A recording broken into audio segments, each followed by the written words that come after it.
எங்க அப்பாவும் எங்க அண்ணனும் நடுவில் 4 வருஷம் வேலையே செய்யல. இதெல்லாம் நான் யங் ஏஜ்ல சொல்றேன்.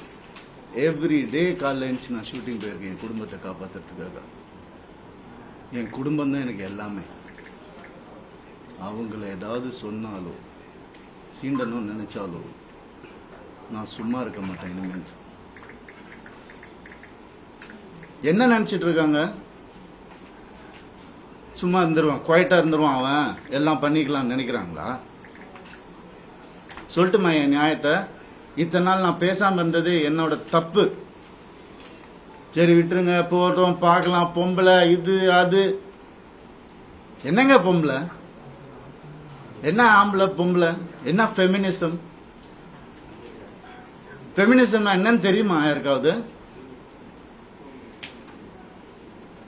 ரேப்புக்கு அகைன்ஸ்டா படம் எடுத்தவன்னா படம் ஓடுமா இல்லையான்னு தெரியாது.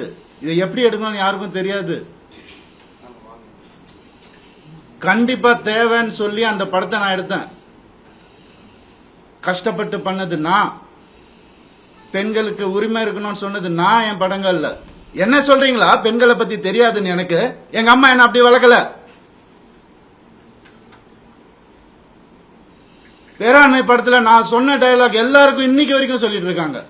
பெண்கள் மிகப்பெரிய சக்தி, அது தேவையில்லாம வீணடிக்க கூடாதுன்னு நினைக்கிறேன். நான் சொன்னேன். ஏன் 14 வருஷம் இருந்தேன் நானு என்னோட எக்ஸ் லைஃப்ல.